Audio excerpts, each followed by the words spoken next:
Reliance industries limited के जियो platform में 24 घंटे के भीतर एक और बड़े निवेश का ऐलान हुआ। सिल्वर लेक ने 4,546 करोड़ के एक और निवेश का फैसला लिया है। इससे पहले सिल्वर लेक अपनी प्राइवेट इक्विटी कंपनी के जरिए 5,655 करोड़ रुपए निवेश कर चुकी है। दोनों निवेश को अगर मिला दें तो जियो प्लेटफॉर्म्स में सिल्वर लेक का कुल निवेश 10,202 करोड़ रुपए से ज्यादा का हो गया है और इसकी हिस्सेदारी भी 2% से ज्यादा हो गई है।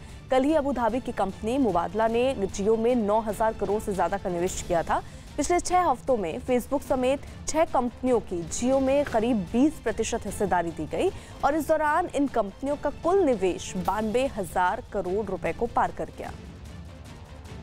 कोरोना संकट के बीच इस महामारी को खत्म करने के लिए देश के अलग अलग इलाकों में महिलाओं ने पूजा की। इन महिलाओं ने दावा किया कि कोरोना को देवी मानकर पूजा करने से ही महामारी खत्म होगी और लोग ठीक होने लगेंगे। यही वजह रही कि पश्चिम बंगाल के आसनसोल में एक नदी किनारे जुटी कुछ महिलाएं पूजा करती दिखाई दी। इसके लिए महिलाओं ने नदी किनारे छोटे छोटे कई गड्ढे बनाए और उन गड्ढों के पास फूल और लड्डू रखकर अगरबत्तियां भी जलाईं। सुने हैं कि ऐसा करने से शायद कोरोना ठीक हो जाएगा, अभी से होकर शांति मिलेगा। झारखंड के जमशेदपुर में भी एक मैदान में इकट्ठा हुई कुछ महिलाओं ने पूजा कर कोरोना वायरस को खत्म करने की कामना की। पूजा के दौरान महिलाओं ने एक दूसरे से फासला बनाए रखा। साथ ही ज्यादातर महिलाएं कपड़े से अपना मुंह ढके भी नजर आईं। विनती करेंगे माँ ये दुख से हम लोग को उबार कर। कोरोना संकट के बीच दिल्ली बीजेपी के अध्यक्ष आदेश गुप्ता ने केजरीवाल सरकार पर निजी अस्पतालों के साथ मिलीभगत का आरोप लगाया।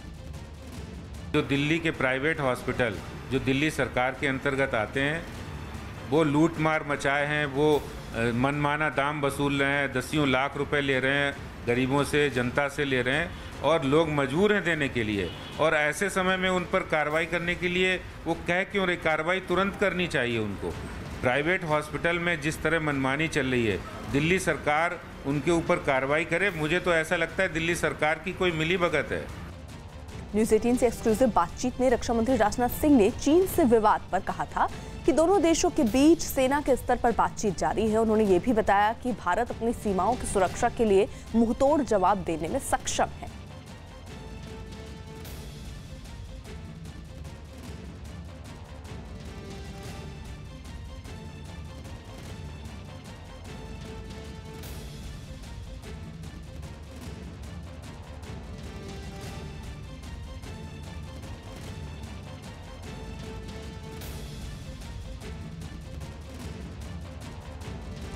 जिस तरीके की स्थिति है, वैसे आपको बता दें दरअसल 5 मई से सीमा पर तनाव जारी है। चीन से लेफ्टिनेंट जनरल स्तर की बातचीत भी हो रही है और ये कहा जा रहा है कि जल्द ही जो मसला है उसको सुलझा लिया जाएगा।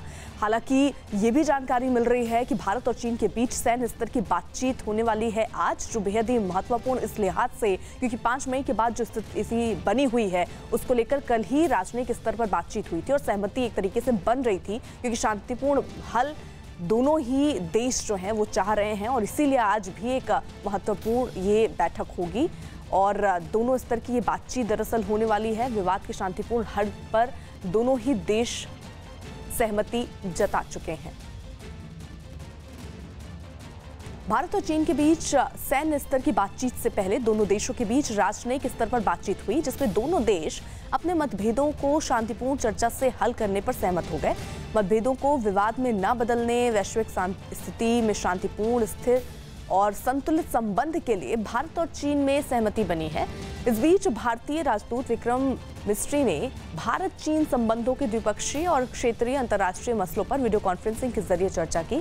चीन के शंघाई में मौजूद संस्थानों की जानकारी से उन्होंने जानकार जो थे उनसे बात भी की है।